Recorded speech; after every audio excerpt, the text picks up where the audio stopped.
श्री अरविंद शक्तिमयी पाठचक्र अनुकूल आज एक भक्तिर अर्घ्य निवेदन करने आम सचंदी सुनीता अपा गजपति अपा को अनुरोध करछि से एक भक्तिर अर्घ्य मां को पाद पद्म निवेदन करेंगे। धन्यवाद अपा। मामा समस्त को प्रणाम। वंदे मातरम। मां हृदय दरजा किए खोली देला तुम्हें मासिल चाली सुप्त चेतनार प्रतिटी पाखुड़ा आपे आपे जाए खोली तुम्हें मासिल चाली हृदय दरजा किए खोली देला तुम्हें मासिल चाली शुष्क पराण रे अमृत बरसी दया करी दयामय दिव्यता भरिल मानव तनु रे पूर्णता पाई शुद्ध करी देल अमृत बरसी रुद्ध दुआर मेली तुम्हें मासिल चाली हृदय दरजा किए खोली देला तुम्हें मासिल चाली सुप्त चेतनार प्रतिटी पाखुड़ा आपे आपे जाए खोली सुवर्ण रसे तू कलनीरिमाण सुनार हातुड़ीने अति मानसार नील वर्णाली रे आलोकित धरा भूई भरी देई गल संभावना जाहा असंभव थिला काली तुम्हें मासिल चाली हृदय दरजा किए खोली देला तुम्हें मासिल चाली सुप्त चेतनार प्रतिटी पाखुड़ा आपे आपे जाए खोली संस्थापना कल शाश्वत चिन्मय प्रस्फुटित हेबा पाई इतस्ततै संतप्त पराणे स्थिरताणी बापाई नव पल्लवरे पल्लवित धरा अतीत दूरे ठेली तुमे मासिल चाली हृदय दरजा किए खोली देला तुमे मासिल चाली सुप्त चेतनार प्रतिटी पखुड़ा आपे आपे जाए खोली तुमे मासिल चाली तुमे मासिल चाली मामा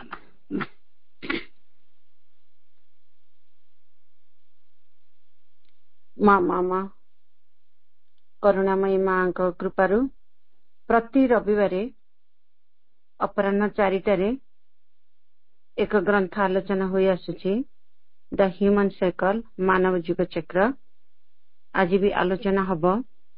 आलोचना पई हमर प्रत्येक रविवार हमर प्रिय पूज्य सम्मानित भवेश्वरी आलोचना करी आछनी। आज से टी विलंब रे जॉइन करिवे पतन से गोटे बस रे फेरुछंदी। मो 10 मिनट दुजन को प्रार्थना पे अनुरोध करछि। ज्योतिर्मय अप्पा को एवं तापर भगवान भाई प्रस्तुत थांदु प्रार्थना निवेदन करबा मां के पाखरे तापर भाई का आलोचना हबो। ज्योतिर्मय अप्पा मां के पाद पद्म रे एक भक्ति अर्घ निवेदन करंतु। श्री माता शरणं मम श्री अरविंद शरणं मम माँ ओ प्रभु पाद पद्म मोर अनंत कोटि प्रणाम। आज अपराह्न जोग देथिबा दिव्य पाठशाला रे समस्त अपा भाई को मोर प्रणाम। वंदे मातरम। अनंत प्रेमर पाराबार तुमे मो हृदय बेला भूई अनंत प्रेमर पाराबार तुमे मो हृदय बेला भूई विपुल तरंग बार बार तब विपुल तरंग बार बार तब जाए मोते छुई छुई अनंत प्रेमर पाराबार तुमे मो हृदय बेला भूई प्रति रेणु प्रति अणु আজি मोर तुम्हारी परस पुलके विभोर प्रति रेणु प्रति अणु আজি मोर तुम्हारी परस पुलके विभोर तुम्हारी सरग सुनीली सपन तुम्हारी सरग सुनीली सपन सिक्त सिकत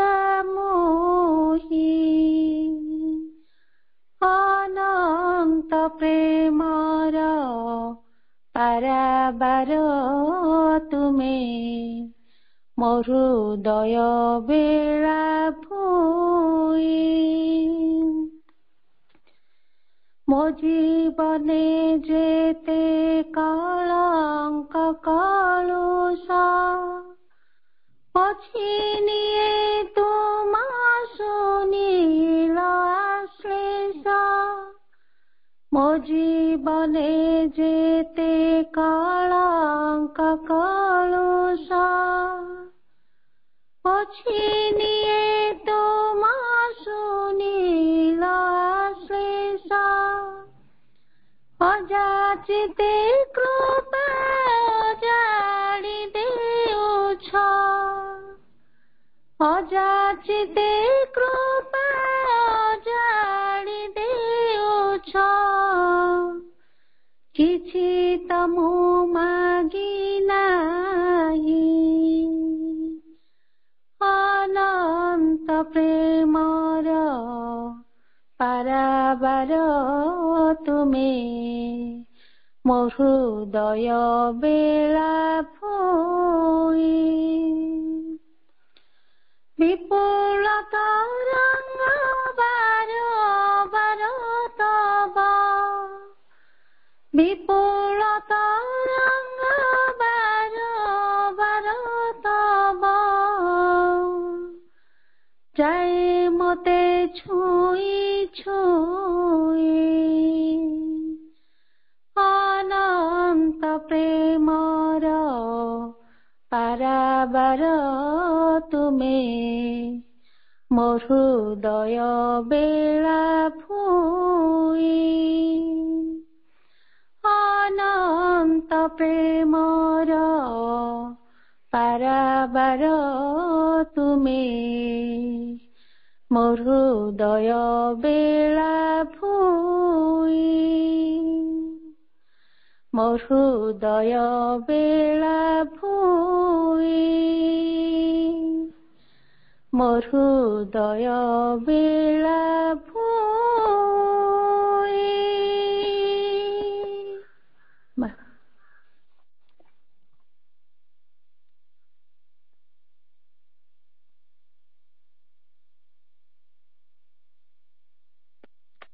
ଧନ୍ୟବାଦ ଅପା।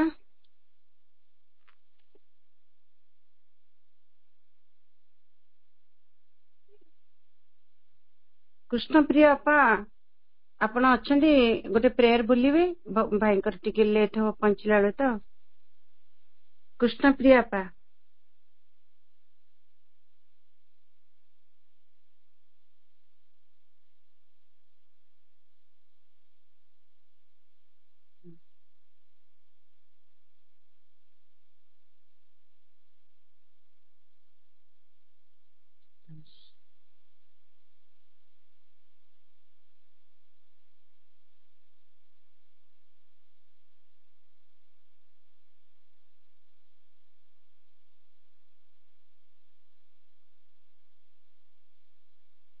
କୃଷ୍ଣପ୍ରିୟ ଅପା ବୋଧେ ମୋବାଇଲ ପାଖରେ ନାହାନ୍ତି। ଅନ୍ୟ କୋଉ ଅପାକୁ ପ୍ରେୟାର ବୋଲି ପାରିବେ? ମେସେଜ ଦିଅନ୍ତୁ।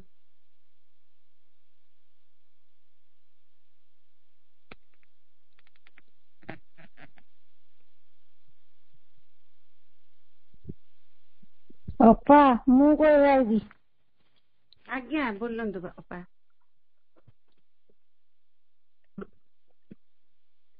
ହଉ ଡାଏରୀ କରିଥା ଏଇ ସୁନିତା ପାଖରେ ଷ୍ଟାର୍ଟିଂ କରୁଥିଲି ତ ସୁନିତା କହିକି ମୋର ଆସିଥିଲେ ତ ଦାମୋଦରୀ ମନେ ପଡିଗଲା ସାର୍ ଗୀତ ଗାଉଛି ଚିହ୍ନି ପାରୁନଥିଲି ଗୀତ ଷ୍ଟାର୍ଟିଂ କରୁ ଓ ଅପା ଦେଖ ଗୀତଟା ଗାଇବା କେବେଠୁ ଗାଇନି।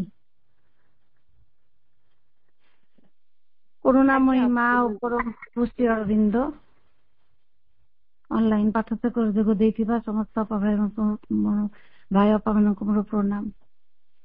ଜୟ ଜୟ ପ୍ରଭୁ ଶ୍ରୀ ଅରବିନ୍ଦ ମା ମୀରା ଜୟ ଜୟ ଜୟ ଜୟ ପ୍ରଭୁ ଶ୍ରୀ ଅରବିନ୍ଦ মা মীরা জয় জয় অতি মানসর যুগ্মাবতার অতি মানসর যুগ্মাবতার হে প্রেম পরমাশ্রয় জয় জয় প্রভু শ্রী অরবিন্দ মা মীরা জয় জয় সংসারে প্রকাশ লবু দিব্য চেতনা তুমরি আশিসে লিবু মর্ত যাতনা সংসারে প্রকাশ লবু দিব্য চেতনা তুমরি আশিসে লিবু মর্ত যাতনা পীড়িতায় জীবন কুয়াম পীড়িতায় জীবন কুয়াম করি দিয়া প্রভু নিরাময় জয় জয় প্রভু শ্রী অরবিন্দ মা মীরা জয় জয় তুমরি সেবারে হেবু ব্রতি সতত অনুসরে জীবু আমি সত্যর পথ তুমরি সেবারে হেবু ব্রতি সতত অনুসরে জীবু আমি সত্যর পথ সে পয়ারে অলি কর হে আমকু সে পয়ারে অলি কর হে আমকু নিরল সচির নিরিভয় জয় জয় প্রভু শ্রী অরবিন্দ মা মীরা জয় জয় অতি মানসার যুগ্মাবতার অতি মানসার যুগ্মাবতার হে প্রেম পরমাশ্রয় জয় জয় প্রভু শ্রী অরবিন্দ মা মীরা জয় জয় মা মীরা জয় জয় মা মীরা জয় জয় মা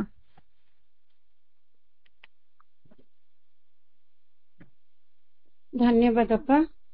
କୃଷ୍ଣପ୍ରିୟା ଅପା ବର୍ତ୍ତମାନ ଅନଲାଇନ ଅଛନ୍ତି? ଆଜ୍ଞା ଅପା। ବନ୍ଦେ ମାତରମ୍। ବୋଲନ୍ତୁ। ଆଜ୍ଞା ପ୍ରଣାମ ସମସ୍ତଙ୍କୁ। ଓମ୍ ଆନନ୍ଦମୟୀ ଚୈତନ୍ୟମୟୀ ସତ୍ୟମୟୀ ପରମେଶ୍ୱର ଶ୍ରୀ ଅରବିନ୍ଦ ଶରଣ ମମ। ପ୍ରଭୁ ଶ୍ରୀ ଅରବିନ୍ଦ ପଦାରବିନ୍ଦେ প্রভু শ্রী অরবিন্দ পদারবিন্দে আম হৃদয়রবিন্দ সমর্পিত আনন্দে সমর্পিত আনন্দে আনন্দ অশ্রু জাহ্নবী জলে আনন্দ অশ্রু জাহ্নবী জলে প্রভু শ্রীপদ সদা পখালে প্রভু শ্রীপদ সদা পখালে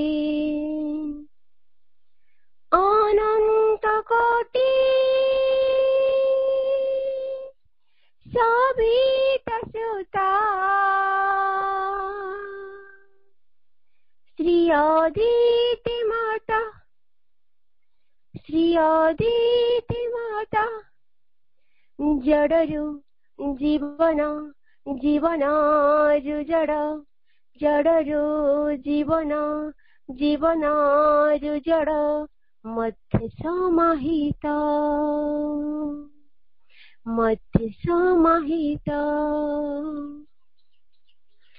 हे महावतारा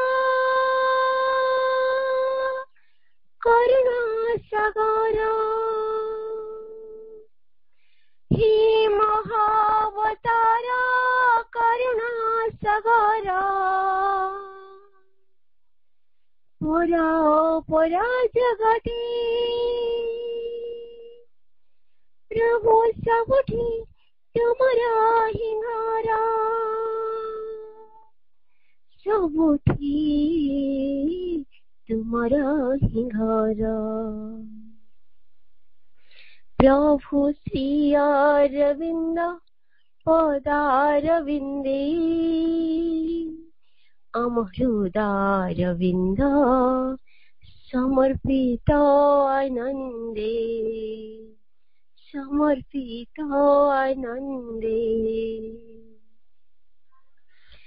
मनसारनवे मंथना कलदे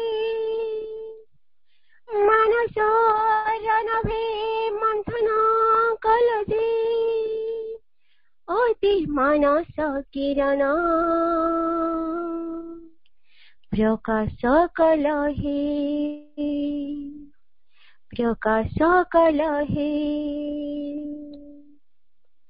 अध्यात्म विज्ञान सत्य सनातन अध्यात्म विज्ञान सत्य सनातन समाहित कला तुम्हें प्रभु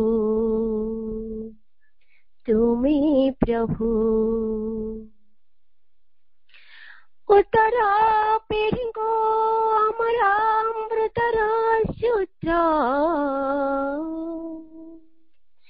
उत्तरा पीढ़ी को अमरा अमृतर सूत्र दिखाइला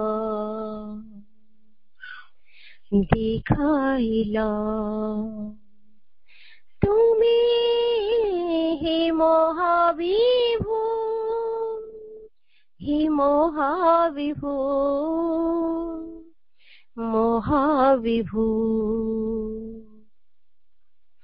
प्रभु श्री अरविंद पदारविंदे प्रभु श्री अरविंद पदारविंदे अमृतारविंद समर्पित आनंदे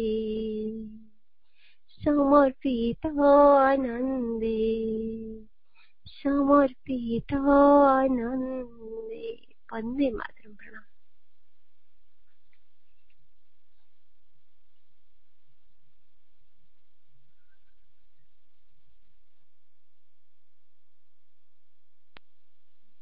धन्यवाद अपा समय उपस्थित आज द ह्यूमन साइकिल पुस्तक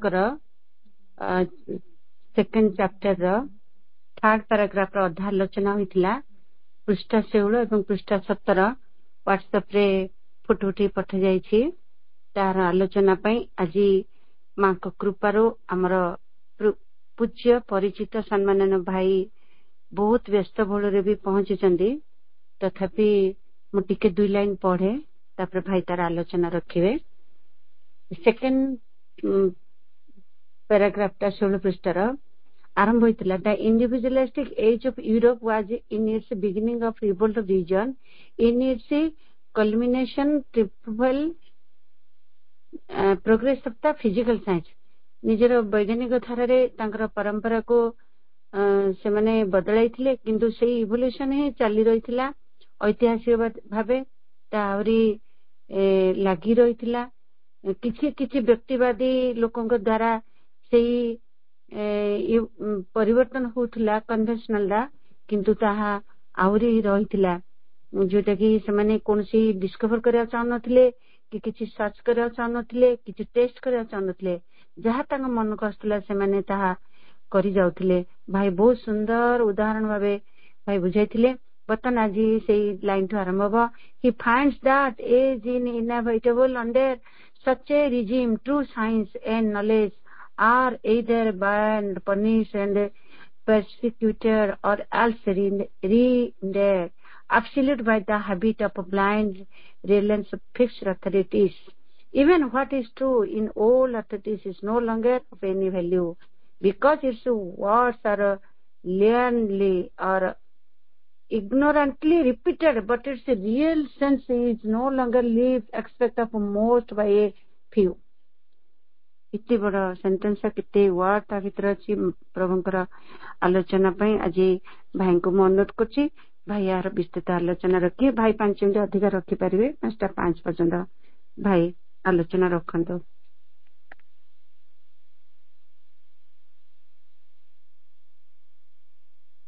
करुणामयी माँ परम प्रभु श्री अरविंद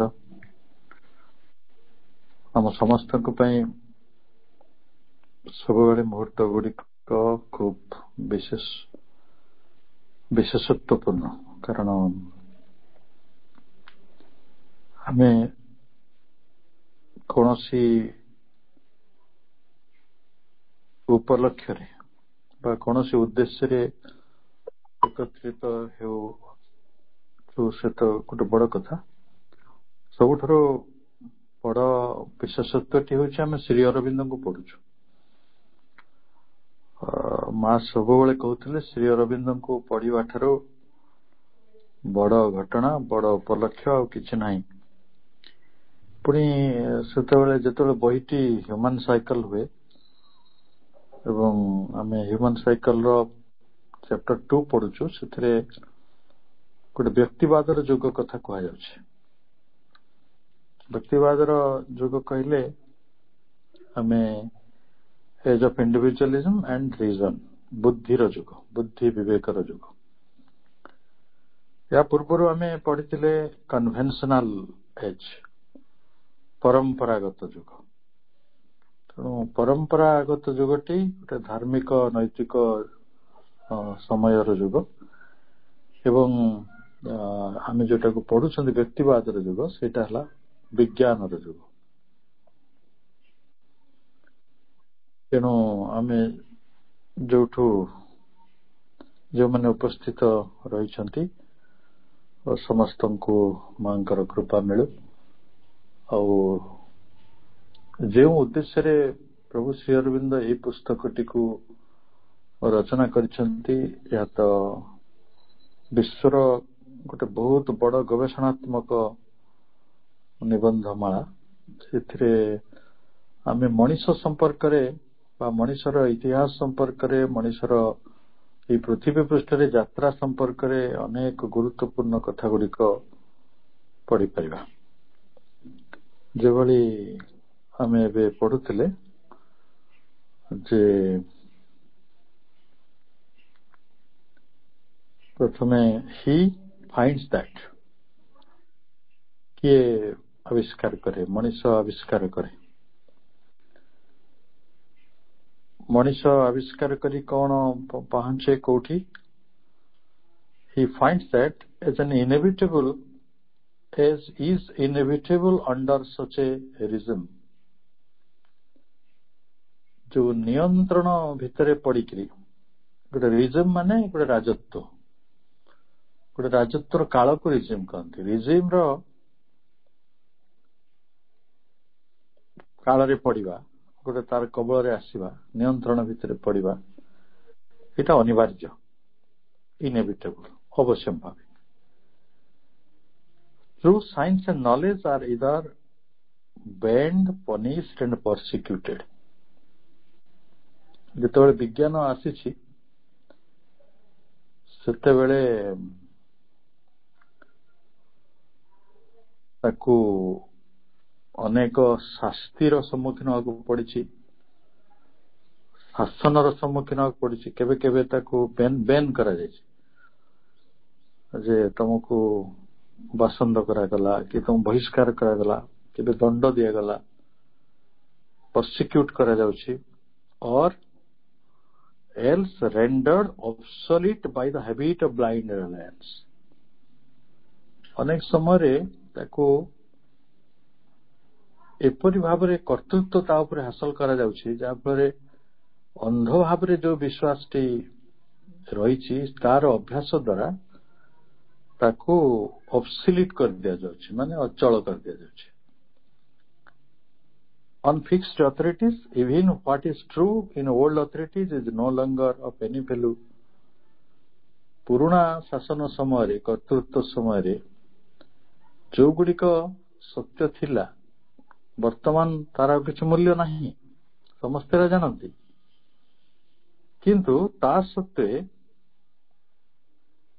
କଣ ହୁଏ ନା, because its words are learnedly and ignorantly repeated, ଯେହେତୁ ତାର ଶବ୍ଦ ଗୁଡ଼ିକ ପୁନରାବୃତ୍ତି କରାଯାଉଛି, ପ୍ରକୃତରେ ତାର ମର୍ମଟିକୁ କେହି ପାଳନ କରୁନାହାନ୍ତି। Repeated, but the real sense is no longer lived except at most by a few। ଅଳ୍ପ କେତେ ଜଣ ତାକୁ ପାଳନ କରୁଛନ୍ତି। ଏ କଥାଟିକୁ ଆମେ ଆଉ ଟିକେ ବିଚାର କରିବା। ଯେତେବେଳେ ଜଣେ ସମସ୍ତେ ଜାଣୁଥିଲେ, ସମସ୍ତେ ଜାଣନ୍ତି, ଆଜି ବି ଆପଣ ଦେଖୁଥିବେ ଯଦି ସୂର୍ଯ୍ୟ ସବୁଦିନେ ପୂର୍ବରେ ଉଦୟ ହୁଅନ୍ତି, ପଶ୍ଚିମରେ ଅସ୍ତ ଯାଆନ୍ତି, ମଧ୍ୟାହ୍ନରେ ସୂର୍ଯ୍ୟ ଆମ ମୁଣ୍ଡ ଉପରେ ଥାନ୍ତି। ଆପଣ କଣ ଦେଖୁଛନ୍ତି? ସବୁଦିନେ ସୂର୍ଯ୍ୟ ଉଦୟ ହୁଅନ୍ତି, ଅସ୍ତ ହୁଅନ୍ତି, ପୁଣି ଥରେ ସକାଳ ହେଲେ ଆସନ୍ତି। ତାମାନେ କିଏ ଗତି କରନ୍ତି? ଆମେ କଣ ଦେଖୁଛନ୍ତି? ସୂର୍ଯ୍ୟ ଗତି କରନ୍ତି। କିନ୍ତୁ ପ୍ରକୃତରେ ଯେତେବେଳେ ବୈଜ୍ଞାନିକ ମାନେ ସିଦ୍ଧାନ୍ତ କଲେ ଯେ ନାଇଁ, ପୃଥିବୀ ଏଠି ଘୁରୁଛି ରିଲେଟିଭ ଲ ଅଫ ମୋସନ ରୁ, ଯେ ଗୋଟେ ଟ୍ରେନରେ ବସିଲେ ଯେମିତି ଆମେ ଗଛ ଗୁଡିକ ଚାଲୁଥିବାର ଦେଖୁ, କିନ୍ତୁ ପ୍ରକୃତରେ ଆମେ ଚାଲୁଥାଉ, ସେଇ ରିଲେଟିଭ ମୋସନ କାରଣରୁ ଆମକୁ ଲାଗୁଛି ସୂର୍ଯ୍ୟ ଗତି କରୁଛନ୍ତି। ତ ସେତେବେଳେ ପୋପ ମାନେ, ଗିର୍ଜା ପରମ୍ପରା ଗୁଡିକ, ସେଇ ସବୁ କୋପରନିକସ୍ ବା ଅନ୍ୟାନ୍ୟ ଯୋଉ ସାଇଣ୍ଟିଷ୍ଟ ମାନେ ଏସବୁ କଥାକୁ ଆବିଷ୍କାର କରିଥିଲେ, ତାଙ୍କୁ ସବୁ ଜେଲରେ ଚଢିବାକୁ ପଡିଛି। ଗାଲିଲିଓଙ୍କ ଭଳି ବ୍ୟକ୍ତି ମାନେ ବି ଜେଲରେ ରହିଛନ୍ତି। ତେଣୁ ଦଣ୍ଡ ପାଇଛନ୍ତି, ଆଉ ସେଇ ବ୍ୟାନ୍ କରିବାକୁ ପଡିଛି। ମୁଁ ଗତ ପାଠଚକ୍ରରେ କହୁଥିଲି ଯେ ଯେବେ ଇଲେକ୍ଟ୍ରିସିଟି ଆସିଲା ପ୍ରଥମେ ଇଂଲଣ୍ଡରେ, ସେତେବେଳେ ଧର୍ମ ସମ୍ପ୍ରଦାୟ, ଯୋଉ କନଭେନସନାଲ ଏଜର ଲୋକମାନେ, ସେମାନେ ହଜାର ହଜାର ସଂଖ୍ୟାରେ ଆସିକି ରାସ୍ତାରେ ଛିଡା ହେଲେ। କହିଲେ ଏମାନେ ସବୁ ଧର୍ମ ବିରୋଧୀ, ଈଶ୍ୱର ବିରୋଧୀ, ମାନବ ବିରୋଧୀ, ଏମାନେ ସବୁ ଗୋଟେ ଉପାୟ ବାହାର କରିଛନ୍ତି, ରାତିରେ ଆଉ ଶୋଇ ହବନି, ଏଇଟା ଭଗବାନଙ୍କ ରାତି ତିଆରି କରିଛନ୍ତି ଶୋଇବା ପାଇଁ, ଏମାନେ ସବୁ ଆସିକି ତାକୁ ବଦଳେଇ ଦଉଛନ୍ତି। ଆଜି ଦେଖନ୍ତୁ ସେଇ ବିଜୁଳି ଶକ୍ତି 150-200 ବର୍ଷ ଭିତରେ ଏପରି ହେଇଛି ଯାହା ବିନା କାହାର କିଛି ଅସ୍ତିତ୍ୱ ନାହିଁ, ନା ସେ ଫିର ନା ଫ୍ୟାନର, ନା ଆପଣଙ୍କର ପ୍ରିଣ୍ଟିଂ ମେସିନର, ନା କିଛିର ବି, ଗୋଟେ ଲାଇଟ୍ ଫ୍ୟାନ କିଛି ବି କୌଣସି ବାଟରେ ଦରକାର ପଡୁଛି। କିନ୍ତୁ ପ୍ରଥମେ ସେମାନଙ୍କୁ ସବୁ ପନିଶମେଣ୍ଟ କରାଯାଉଥିଲା। ତେଣୁ true science and knowledge are either banned, punished and persecuted, ବା ସେମାନଙ୍କୁ ରେଣ୍ଡର୍ଡ obsolete by the habit of blind reliance on fixed authorities। ଯେମିତି ଆମେ ଦେଖିବା ମାଙ୍କ କଥା କହିବା, ମାଙ୍କର ସତ୍ୟଟି ଜଗତରେ ଆସି ସାରିଛି, ଅତି ମାନଙ୍କର ସତ୍ୟ, ହେଲେ ଲୋକେ ଗ୍ରହଣ କରୁଛନ୍ତି, କାହିଁ କରୁନାହାନ୍ତି? ନା ସେମାନଙ୍କର ଯୋଉ ଓଲ୍ଡ ଅଥରିଟି ରହିଛି, ସେମାନେ ପୁରୁଣା ଯୋଉ ଆଧିପତ୍ୟ ରହିଛି ଧର୍ମର, ସେମାନଙ୍କର ବ୍ଲାଇଣ୍ଡ ରିଲାଏନ୍ସ ରହିଛି, ଅନ୍ଧ ଯୋଉ ଆସ୍ତିକତା ବା ଅନ୍ଧବିଶ୍ୱାସ, ସେଇ ବଳରେ ସେମାନେ କଣ କରୁଛନ୍ତି ନା ଏଇ ନୂଆ ତତ୍ଵଟାକୁ ଅବସୋଲିଟ୍ କରିଦଉଛନ୍ତି, ଅଚଳ କରିଦଉଛନ୍ତି। ସେ କହୁଛନ୍ତି ନାଇଁ ନାଇଁ, ଏଡାରେ କିଛି ହବାର ନା, ଚାଲୁଥିଲା ସେଇ ଡେଉଁରିଆ ଯୁଗରେ ଚାଲିବା, ଗୁଣି ଗାରିଡିରେ ଚାଲିବା, ପୂଜା କରିବା, ଦେବତା ମାନଙ୍କୁ ଆଣୁଥିବା, ତାଙ୍କୁ ବିସର୍ଜନ କରିଦଉଥିବା, ଏଇ ବାଟରେ ଏ ପୃଥିବୀରେ ସବୁ କାମ ଚାଲିବ। ତେଣୁ ଯଦି ପ୍ରକୃତରେ ଆମେ ଦେଖିବା, ସେଗୁଡିକ ଯୋଉ ପୁରୁଣା କଥା ଗୁଡିକର କିଛି ମୂଲ୍ୟ ନାହିଁ। ଆଜି ମୁଁ ଜଣଙ୍କୁ କହୁଥିଲି, ମୁଁ କହିଲି ଭାରତୀୟ ମାନେ ଦେଖୁଛନ୍ତି ଆଖିରେ, ପୁରା ଆଖିରେ ଦେଖୁଛନ୍ତି ପିଆଜ ଗୋଟେ ଗଛ, କିନ୍ତୁ ଆଉ କହୁଛନ୍ତି ଏଇଟା ଆଇଁଷ। ସବୁଠାରୁ ବଡ ଦୁଃଖର କଥା, ଲାଉ ସେଟା ଗୁରୁବାର ଦିନ ଆଇଁଷ ହେଇଯାଉଛି, ଶୁକ୍ରବାର ଦିନ ନିରାମିଷ ହେଇଯାଉଛି। ମୁଁ ବୁଝିପାରୁନି କୋଉ ବିଜ୍ଞାନ ବଳରେ ଏମିତି ହଉଛି। ଯିଏ ସେ ବୈଜ୍ଞାନିକ ଏକଥା କହିଛନ୍ତି, ଗୋଟେ ଭଙ୍ଗା ଜିଆରେ ତାଙ୍କ ମୁଣ୍ଡକୁ ପିଟିଦବା। ଯେ କିନ୍ତୁ ଆମେ ଯେତେ ଥର ଯାହା କହିଲେ ମଧ୍ୟ ପୁରୁଣା ପ୍ରାମାଣିକତା ଗୁଡିକର ମାନେ କୌଣସି ମୂଲ୍ୟ ଥିଲା ଭଳି ଲାଗୁନାହିଁ। ସେଗୁଡିକ କିଛି ଅର୍ଥ ନାହିଁ। କିନ୍ତୁ ଲୋକେ ମାନୁଛନ୍ତି ନା ମାନୁନାହାନ୍ତି? ପକ୍କା ମାନୁଛନ୍ତି, ଆମ ଘର ମାନଙ୍କରେ ବି ମାନୁଛନ୍ତି। ଧରନ୍ତୁ ଆମେ କହିବା ଯେ କୌଣସି ଦେବତାର ପୂଜା କିମ୍ବା ଏଇ ଯୋଉ ଗଣେଶ ପୂଜା ଆସୁଛି ସେଠି ଯାହା ସବୁ ହବ ସେଗୁଡିକ ସବୁ ମୂର୍ଖତା ଆମେ କହୁଛେ, ପ୍ରକୃତରେ ମୂର୍ଖତା। କିନ୍ତୁ ସେ ମୂର୍ଖତା ଭିତରେ ଆମେ ଅଛନ୍ତି ନା ନାହାନ୍ତି? ଆମେ ଯଦି ଅନୁଷ୍ଠାନରେ ଅଛେ, ଗୋଟେ ସ୍କୁଲରେ ଆମେ କାମ କରୁଛେ, ତା ଭିତରେ ଆମେ ପ୍ରବେଶ କରୁଛେ। ଅର୍ଥାତ୍ ସେମାନେ ଆମକୁ ଅଚଳ କରିଦଉଛନ୍ତି। ନୂଆ ସତ୍ୟକୁ ଆସିବାରେ ପୁରାତନବାଦୀ ମାନେ ବା ଯୋଉମାନେ ପରମ୍ପରାବାଦୀ ସେମାନେ ଆମକୁ ଅଚଳ କରି ରଖିଛନ୍ତି। ପ୍ରଭୁ ସେଇ କଥାଟି କହୁଛନ୍ତି।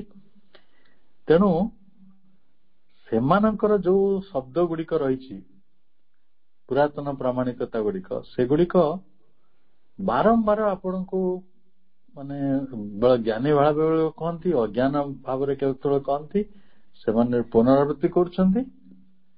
କେହି ତାର ମର୍ମଟିକୁ ଆଦୌ ବୁଝୁନାହାନ୍ତି କି ପାଳୁନାହାନ୍ତି। ହୁଏତ ଅଳ୍ପ ସଂଖ୍ୟକ ବ୍ୟକ୍ତି ସେଟା କରୁଛନ୍ତି। ଈଶ୍ୱର ସମ୍ପର୍କରେ ମଣିଷର ଯୋଉ ଜ୍ଞାନ ବା ସତ୍ୟ ସମ୍ପର୍କରେ ମଣିଷର ଯୋଉ ଜ୍ଞାନ, ଜୀବନ ସମ୍ପର୍କରେ ମଣିଷର ଯୋଉ ଜ୍ଞାନ, ବିଜ୍ଞାନ ସମ୍ପର୍କରେ ମଣିଷର ଜ୍ଞାନ ଗୁଡିକ ସବୁ ଏଇଭଳି ହେଇକି ରହିଛି। ତାପରେ ପ୍ରଭୁ ଟିକେ ପଲିଟିକ୍ସ ଆଡକୁ ଆସିଛନ୍ତି। ବିଜ୍ଞାନ ଠାରୁ ଆସି କହୁଛନ୍ତି, in politics he finds everywhere divine rights. ଯଦି ରାଜନୀତି କଥାକୁ ଆସିବା, ଆମେ 17 ପେଜର ଆରମ୍ଭରେ ଅଛନ୍ତି। In politics he finds everywhere divine rights, established privileges, sanctified tyrannies which are evidently armed with an oppressive power and justify themselves by long prescription but seem to have no real claim or title to exist. ଯଦି ଆମେ ରାଜନୀତି କ୍ଷେତ୍ରଟିକୁ ଦେଖିବା, ସେଇଠି ମଧ୍ୟ ଦେଖିବା ଯେ ସମସ୍ତେ ଲାଗନ୍ତି ଯେ ସେମାନେ ଭଗବାନଙ୍କ ଠାରୁ ବି ସେମାନଙ୍କର ଅଧିକାର ଛଡେଇ ନେଇଛନ୍ତି। ଏ ଯୋଉ ଦେଶର ନେତାମାନେ ସେମାନେ କେବେ ଈଶ୍ୱରଙ୍କ ନାଁ ନେଇବାର ଶୁଣିଛନ୍ତି? ସେମାନେ ଯାଇକି ବାବାଜୀ ମାନଙ୍କ ଗୋଡ ତଳେ ବସନ୍ତି, ତାଙ୍କୁ ମଉସା ତ ଡାକି ପାରିବେନି, ତାଙ୍କୁ ବାବା ଡାକନ୍ତି। ଏଇ ଯୋଉ ପ୍ରଧାନମନ୍ତ୍ରୀ, ରାଷ୍ଟ୍ରପତି ପ୍ରାୟତଃ ସବୁ ଆମ ଯାଇ ବାବା ଡାକନ୍ତି। ସେ ତାଙ୍କ ସତରେ ବାବା କି ବାବା ମୁଁ କହିପାରିବିନି। କିନ୍ତୁ ସେମାନେ ସେଇଟା ଲୋକଙ୍କୁ ଧୋକା ଦେବ, କିନ୍ତୁ କେବେ କହନ୍ତି ନାହିଁ ଯେ ମୋର ରାଜ୍ୟ ଶାସନରେ ମୁଁ କୌଣସି ବୁଦ୍ଧି ବା କୌଣସି ଗୋଟେ ପ୍ରେରଣା ଭଗବାନଙ୍କ ପାଖକୁ ପାଉଛି। ସେଟା ଯଦି ସେତିକି କହନ୍ତେ ତାହେଲେ ପ୍ରଭୁଙ୍କୁ ଏକଥା ଲେଖିବାକୁ ପଡୁନଥାନ୍ତା। ରାଜନୀତିରେ ଯୋଉ ଆଡକୁ ବି ଚାହାନ୍ତୁ, ସେମାନେ ଲାଗିବ ଯେ ସେମାନେ ଭଗବାନଙ୍କ ଠାରୁ ଏକାଧିକାରଟି ନେଇଯାଇଛନ୍ତି। ଆଉ ସେଇଠି ଅନେକ ପ୍ରକାର ଅଧିକାର ଗୁଡିକ ପ୍ରତିଷ୍ଠିତ ରହିଛି। ସେମାନଙ୍କର କ୍ଷମତା, ଯଦି ଭଗବାନ ଚାହାନ୍ତି ଆପଣଙ୍କୁ ବଞ୍ଚେଇ ରଖିବାକୁ, ରାଜନୀତି କଣ କରିପାରିବ? ଆକୁ ହ୍ୟାଙ୍ଗ କରିଦବ, ଫାଶୀ ଦେଇଦବ, ତୁ ବଞ୍ଚି ପାରିବନି। ଜଗତରେ ସେମାନଙ୍କର ଯୋଉ ଅଧିକାରଟି ଈଶ୍ୱରଙ୍କ ଠାରୁ ଆଗରେ ଅଛି। ଏବଂ ରାଜନୀତି ହଉଛି ଉତ୍ପୀଡ଼ନର, ଅପ୍ରେସନର ଗୋଟେ ଆର୍ମଡ ୱିଥ ଏନ୍ ଅପ୍ରେସିଭ ପାୱାର। ତାଙ୍କ ପାଖରେ ଅନ୍ୟକୁ ଅବଦମିତ କରିଦେବାର, ତାକୁ ମାନେ କଣ ତଳକୁ ଚାପି ଦେବାର ଗୋଟିଏ ଶକ୍ତି ତାଙ୍କୁ ବିଶେଷ ଭାବରେ ଦିଆଯାଇଛି। ଧରନ୍ତୁ ଜଣେ ଚାହିଁବ ବିଚାରପତି, ୟାକୁ ଏ ପୃଥିବୀରେ ବଞ୍ଚିବାର ଅଧିକାର ନାହିଁ, ମାରିଦଉଛନ୍ତି ନା।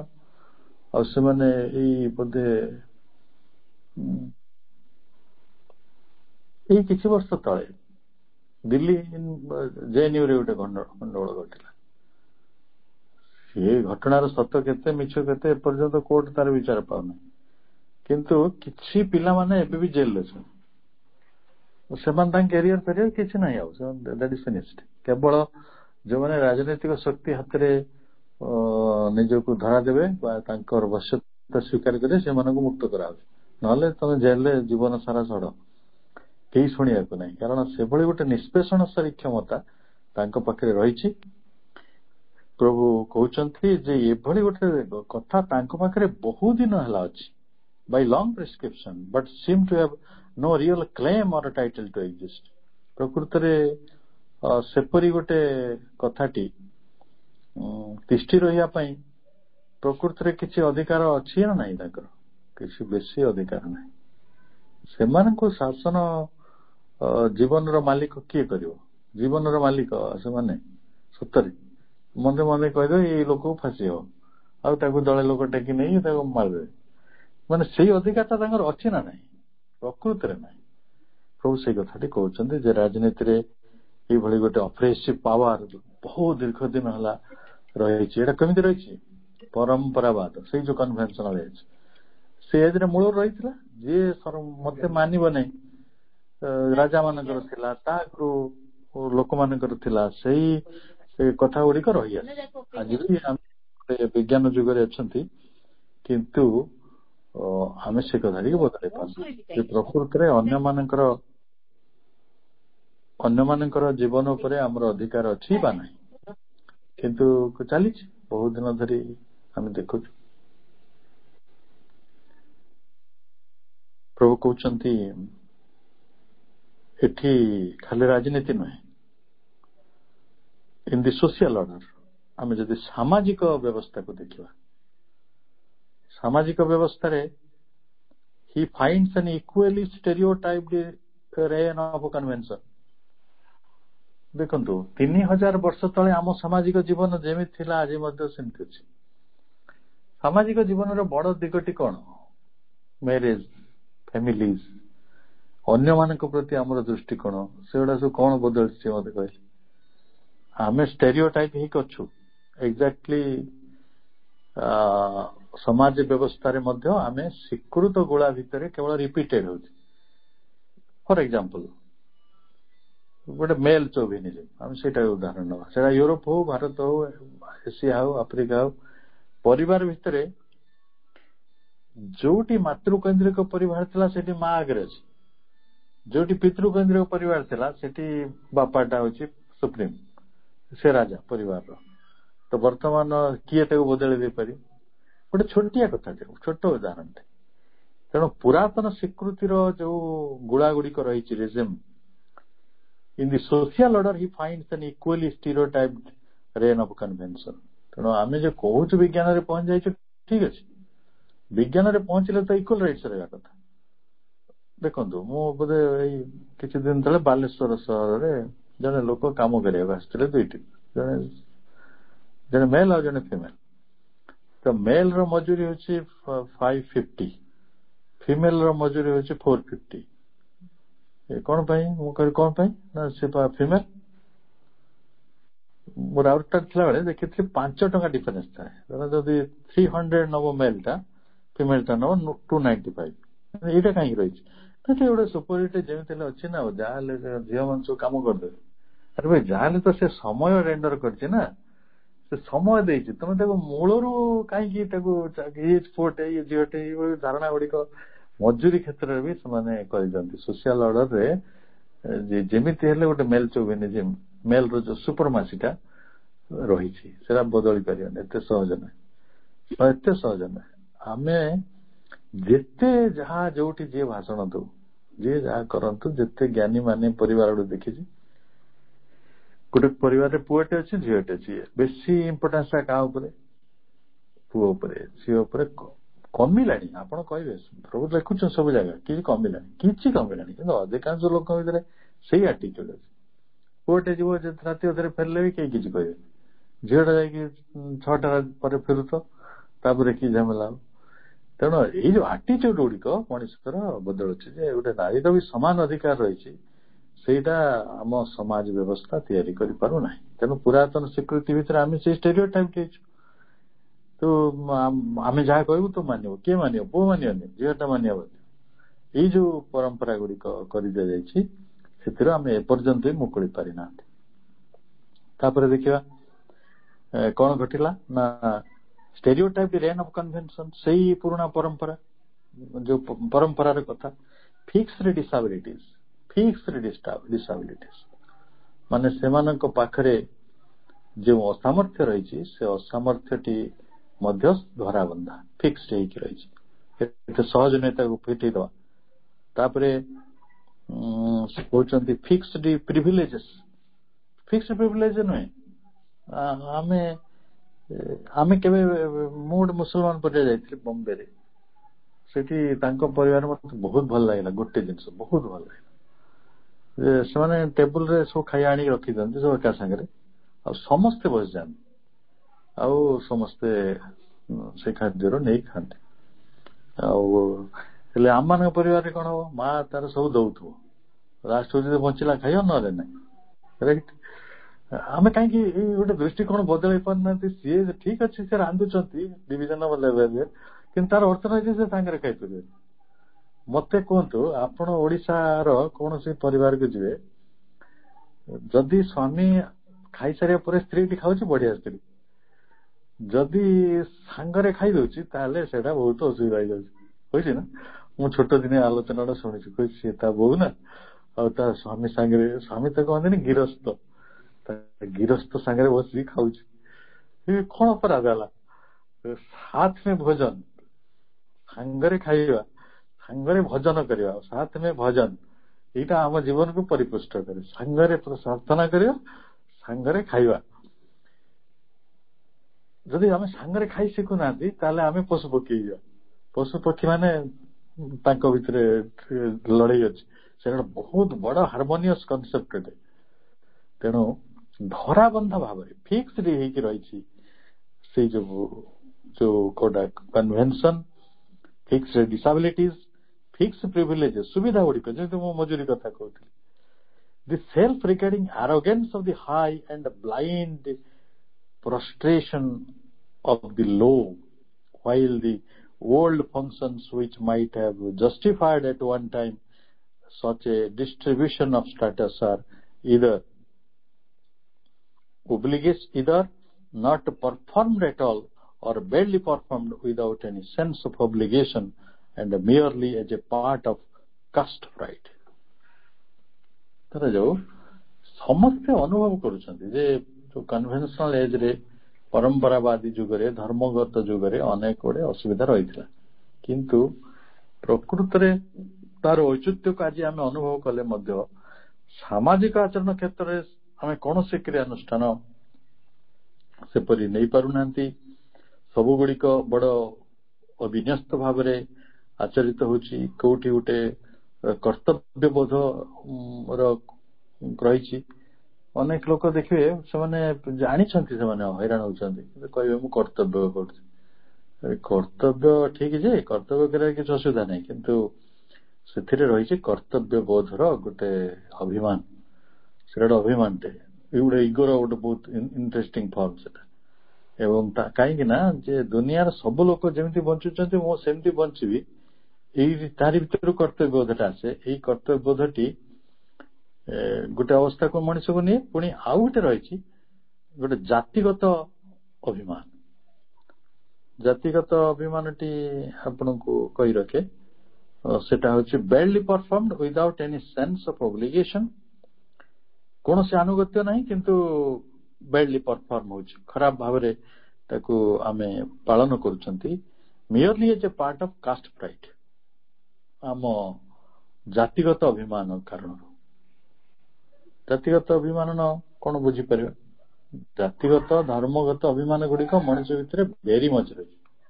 ମୁଁ ଜଣେ ହିନ୍ଦୁ, ମୁଁ ଜଣେ ମୁସଲମାନ, ମୁଁ ଜଣେ ବ୍ରାହ୍ମଣ, ମୁଁ ଜଣେ ଅମୁକ ଜାତିର ଲୋକ, ଏଇଭଳି, ବା ମୁଁ ପୁଅଟିଏ, କିଏ କହୁଛି ମୁଁ ଝିଅଟିଏ, ଏ ସବୁଗୁଡା ଜାତିଗତ ପ୍ରାଇଡ।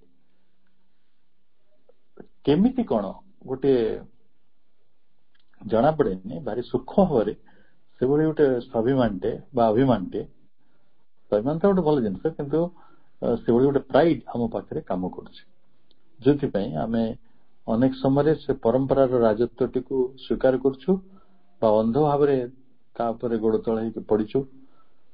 ଧରନ୍ତୁ, ମୁଁ ଲଙ୍ଗ ବ୍ୟାକ୍ ଗୋଟେ ଅନୁଭୂତି କହୁଛି।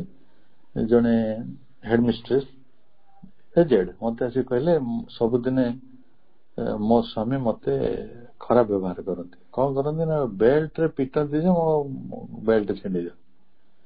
ମୁଁ କହିଲି ଆପଣ ଚାକିରି କରିଛନ୍ତି, ଆପଣ ଦରମା ପାଉଛନ୍ତି, ଆପଣ ଗୋଟେ you can take a separate home. ଏଇ ସମାଜର ଲୋକମାନେ କଣ କହିବେ? ତ ସମାଜ ତତେ ତ ବଞ୍ଚିବାର ଅଧିକାର ଦଉନି, ତୁ କଣ କରିପାରିବୁ? କିନ୍ତୁ ପାରୁନାହାନ୍ତି। ଆମେ ଝିଅ ମାନଙ୍କୁ ଆମେ ଯେତେ ଶିକ୍ଷିତ କରନ୍ତୁ, ଆମ ଝିଅକୁ ଯେତେ ନିଜ ଗୋଡରେ ଛିଡା କରିବାକୁ ଶିଖାନ୍ତୁ, କିନ୍ତୁ ବେଳେ ବେଳେ ଆମେ ସେଇଗୁଡିକ ମାନିବାକୁ ବାଧ୍ୟ ହଉଛୁ। ସମାଜର ଆସନ ଏପରି ଅଛି, ସେମାନେ ତାକୁ ଏପରି ଗୋଟେ ଔଚିତ୍ୟ ଦେଇଛନ୍ତି, ତୁ ମାଡି ଯାକି ଏଠି ରହିବୁ, ମାଡ ଖାଇକି ରହିବୁ, ତୁ ହଇରାଣ ହେଇକି ରହିବୁ, ସବୁ ସହିବୁ। ଏଇ କଥା ଗୁଡିକ ଆମକୁ ସେମାନେ ଶିଖଉଛନ୍ତି ଏବଂ ଲାଗୁଛି ଯେ ଏଗୁଡିକ ଗୋଟେ କର୍ତ୍ତବ୍ୟ ବୋଧର ସେଠି ଗୋଟେ ଯଥାର୍ଥ ସ୍ଥାନ ନାହିଁ ଯଦିଓ, କିନ୍ତୁ ସେଇ ଜାଗାରେ ମଣିଷ କର୍ତ୍ତବ୍ୟ କରୁଛି, କିନ୍ତୁ ତା ପାଖରେ କିଛି ଉପାୟ ନାହିଁ। ପ୍ରଭୁ କଣ କହୁଛନ୍ତି? ଯଦି ଏଇଭଳି ଗୋଟେ ଅବସ୍ଥା ଚାଲି ରହିବ, ଆଜି ପର୍ଯ୍ୟନ୍ତ ହଜାର ହଜାର ବର୍ଷ ବିତିଗଲାଣି, ଆମେ ଏପର୍ଯ୍ୟନ୍ତ ସେଇ ଜାତିଗତ ବ୍ୟବସ୍ଥା, ପାରିବାରିକ ବ୍ୟବସ୍ଥା, ସାମାଜିକ ବ୍ୟବସ୍ଥା, ରାଜନୈତିକ ବ୍ୟବସ୍ଥା, ଧାର୍ମିକ ବ୍ୟବସ୍ଥା କିଛି ବି ବଦଳାଇ ପାରିବାର ସକ୍ଷମ ହେଇନାହାନ୍ତି। ବଡ ନିରାଶ ହେଲା ଭଳି କଥାଟା ନା। ପ୍ରକୃତ ଗୋଟିଏ କଥା କୁହନ୍ତୁ, ବାକି ଛାଡି ଦିଅନ୍ତୁ, ଫାଶୀଟା ପୃଥିବୀରେ ରହିବା ଉଚିତ ନା ଉଚିତ? ମଣିଷଟି ଅପରାଧ କରିପାରେ, ତାର ଅପରାଧ ପାଇଁ ଦଣ୍ଡ ଭିନ୍ନ କରାଯାଉ, କିନ୍ତୁ ଜଣଙ୍କର ଜୀବନକୁ ଛଡେଇ ନବ, ଇଏ ଅଧିକାର କାହାକୁ ଦିଆହେଇନି। ଭଗବାନ ତ ଜୀବନ ଦେଇଛନ୍ତି, ତମେ କିଏ ମଣିଷ ଯେ କହିବାକୁ ମାରିଦିଅ? ସେଇ ଜାଗାରେ ମଣିଷ କଣ କରିବ? ଆଜିର ଯଦି ସୋସିଆଲ ଅର୍ଡର ଏତେ ଅସୁବିଧାରେ ଅଛି, ଯଦି ପଲିଟିକ୍ସ ଏତେ ଅସୁବିଧାରେ ଅଛି, ଯଦି ଧାର୍ମିକ ବ୍ୟବସ୍ଥା ଏତେ ଅସୁବିଧାରେ ଅଛି, ଆମେ କଣ କରିପାରିବା? ଆମେ ତ ଖାଲି ଅନୁଭବ କରିବାନି, ଆମକୁ ଗୋଟେ ବହୁତ ବଡ କାମ କରିବାକୁ ପଡିବ। ସେଟା ହେଲା he has to rise in revolt। ବୁଝି ହଉଛି? he has to rise in revolt।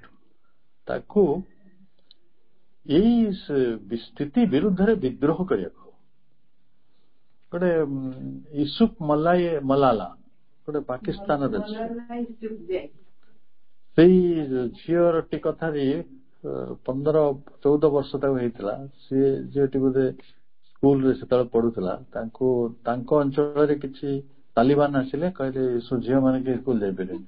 କାହିଁ ଯାଇପାରିବେନି ନା, ଏଟା କନଭେନସନାଲ ଅଛି, ଧର୍ମ କହୁଛି, ଶରିୟତ ଏହା କହୁଛି ଝିଅମାନେ ପାଠ ପଢିବେନି। ସେ ସବୁ ତା ସାଙ୍ଗମାନଙ୍କୁ କହିଲା ଆମେ ସ୍କୁଲ ଯିବା, ଦେଖିବା ସେ କଣ କରୁଛନ୍ତି। ସେମାନେ ବନ୍ଧୁକ ନେଇକି ଆସିଥିଲେ, ଶହ ଶହ ବନ୍ଧୁକ, କିନ୍ତୁ ସେମାନେ ବହୁତ ନିଷ୍ଠୁର ପରମ୍ପରାବାଦୀ ମାନେ। ସେମାନେ କଣ କଲେ, ୟୁସୁଫ ମଲାଇକୁ ରାସ୍ତାରେ ଗୁଳି ମାରିଦେଲେ, ତା ମୁଣ୍ଡରେ ଗୁଳି ମାରିଦେଲେ। 14 ବର୍ଷର ଛୁଆ। ସାରା ପୃଥିବୀ ତା ପାଇଁ ପ୍ରାର୍ଥନା କଲା, ସାରା ପୃଥିବୀ। ଇଂଲଣ୍ଡ ସରକାର ତାକୁ ନେଇଗଲେ ତାଙ୍କ ଦେଶକୁ, ତାର ସମସ୍ତ ଚିକିତ୍ସା ଖର୍ଚ୍ଚ ବହନ କଲେ। ଏବେ ବି ସେ ଇଂଲଣ୍ଡରେ ଅଛି, ବହି ଲେଖୁଛି ଆଇ ଏମ୍ ମଲାଲା, ଏବଂ ସେ ଝିଅ ମାନଙ୍କୁ କହୁଛି ତମେ ପାଠ ପଢ। ତାର ଯେତେ ଆନ୍ଦୋଳନ ସେ କରୁଛି ସବୁ ଜାଗାରେ, ତାର ଗୋଟିଏ କଥା ଯେ ଝିଅ ମାନଙ୍କୁ ପାଠ ପଢାରୁ କେହି ବି ବଞ୍ଚିତ କରିବା ଉଚିତ ନୁହେଁ, ସେମାନେ ପାଠ ପଢିବା ଉଚିତ। ତ ସେଇଠି ପ୍ରଭୁ ତାହେଲେ ଏଇ କଥାଟା ପ୍ରଭୁ କୋଉ ଦିନରୁ କହିଲେଣି? କେବେ ଆମେ ଏଇ ପରମ୍ପରା ବିରୁଦ୍ଧରେ ଯିବା? ଆମକୁ he has to rise in revolt on every claim of authority. He has to turn the eye of a resolute inquisition। ଯେଉଁଠି ଯେତେ କର୍ତ୍ତା ରହିଛନ୍ତି, ନିଜର କର୍ତ୍ତୃତ୍ୱ ଦାବି କରି ସେମାନେ କର୍ତ୍ତୃତ୍ୱ ଜମେଇକି ବସିଛନ୍ତି, ଆମେ ସେଇଠି ପ୍ରଶ୍ନବାଚୀର ଦୃଷ୍ଟି ନିକ୍ଷେପ କରିବା। ଧରାଯାଉ ଆମେ ମନ୍ଦିରକୁ ଗୋଟେ ଡାଲା ନେଇ ଯାଉଛୁ, ଜଣେ ବ୍ରାହ୍ମଣ ମନ୍ତ୍ର କରିଦେଇକି ସେ ଈଶ୍ୱରଙ୍କ ସହିତ ଆପଣ କମ୍ୟୁନିକେସନ କରିଦେଲେ ହେଲା। ଆମେ ପ୍ରଶ୍ନ ପଚାରୁଛୁ କି ତାଙ୍କର ସେ କମ୍ୟୁନିକେସନର ଅଧିକାର ଅଛି କି ନାହିଁ? ପଚାରୁଛୁ କି? ଏଇ ପ୍ରଶ୍ନ କେବେ ପଚାରିବ? ମୁଁ କେତେବେଳେ ଈଶ୍ୱରଙ୍କୁ ଡାଇରେକ୍ଟ କହିବି ଯେ ମୋର ଏଇ କାମଟା ଅଛି, ଆପଣ ମୋ ସହାୟତା କରନ୍ତୁ? ଯଦି ଈଶ୍ୱରିକ ଶକ୍ତି ତ ନିଶ୍ଚୟ ବିଦ୍ୟମାନ ଅଛି, ଐଶ୍ୱରିକ ଶକ୍ତି ବିଦ୍ୟମାନ ଅଛନ୍ତି। ମୁଁ ସେଠି ନିଜେ କିଛି କହୁନାହିଁ, କିନ୍ତୁ ବାକି ମାନଙ୍କୁ ମୁଁ କର୍ତ୍ତା ବୋଲି ମାନିଛି ଯେ ଏଇ ପ୍ରିଷ୍ଟ ହିଁ ମୋର କାମଟା କରିଦବ, ସରିଲା। ଏଇ ଜାଗାରେ ଖାଲି ଧର୍ମ ନୁହେଁ, ରାଜନୀତିରେ ବି ସବୁ ସ୍ଥାନରେ ଏଇଭଳି କର୍ତ୍ତୃତ୍ୱ ଜମେଇକି କିଛି ଲୋକ ବସିଛନ୍ତି। ଏଇ ଯୋଉ କର୍ତ୍ତୃତ୍ୱ ଜମେଇକି ବସିବାର କାମଟିକୁ ମୁଖ୍ୟତଃ ହେଇଛି କୋଉ ସମୟରେ ନା କନଭେନସନାଲ ଏଜରେ, ପରମ୍ପରାବାଦ ଯୁଗରେ। ଆଜିର ଇଣ୍ଡିଭିଜୁଆଲ ଯୁଗ, ତେଣୁ ଆମେ ଇଣ୍ଡିଭିଜୁଆଲ କାମ ହଉଛି ସେ ବିଦ୍ରୋହ କରିବ। ଯୋଉ କର୍ତ୍ତା ଯୋଉଠି କର୍ତ୍ତୃତ୍ୱ ଜମେଇକି ବସିଛି ସେଇ ଜାଗାରେ ଦୃଢ ପ୍ରଶ୍ନବାଚୀର ଦୃଷ୍ଟି ନିକ୍ଷେପ କରିବ। ଶ୍ରୀ ଅରବିନ୍ଦଙ୍କର ଏଇଟା ହଉଛି ଆଶୀର୍ବାଦ ଆପଣଙ୍କୁ। ଆପଣ ପ୍ରଶ୍ନ ଉଠେଇବେ, ୟୁ କ୍ୟାନ୍ କ୍ୱେଶ୍ଚନ୍ ଯେ ପ୍ରକୃତରେ ମୁଁ ଯୋଉ ଜୀବନଟି ବଞ୍ଚୁଛି ଏଇଟା of the convention or of the individual, ଏଇଟା ସାଇନ୍ସର କଥା ନା ଏଇଟା ଧର୍ମର କଥା। ତେଣୁ ଯୋଉଠି ଧର୍ମର କଥା ଅଛି, ଯୋଉଠି କର୍ତ୍ତୃତ୍ୱର କଥା ଅଛି, ସେଠି ଆମକୁ ସେ ପରିବେଶକୁ ବଦଳେଇବାକୁ ପଡିବ। ତେଣୁ ଭାବନ୍ତୁ, ଏଇ ପ୍ରବନ୍ଧ ଲେଖା ହବାକୁ କେତେ ବର୍ଷ ହେଇଗଲାଣି? ଏଗୁଡିକ 100 ବର୍ଷ ସବୁ ପାର କଲାଣି। 100 ବର୍ଷ ଭିତରେ ବି ପୃଥିବୀରେ ବେଶୀ କିଛି ପରିବର୍ତ୍ତନ ନାହିଁ। ଯଦି ଦେଖିବେ ଅଳ୍ପ କିଛି ପରିବର୍ତ୍ତନ ହେଇଛି, ଅଳ୍ପ କିଛି ପରିବର୍ତ୍ତନ ହେଇଛି, କିନ୍ତୁ ବହୁତ ଯେ ଆବସୋଲ୍ୟୁଟ ଲେଭେଲରେ ପୁରାପୁରି ପରିବର୍ତ୍ତନ ହେଇପାରିଛି ସେପରି ନୁହେଁ। ସମୟ ହଉଛି।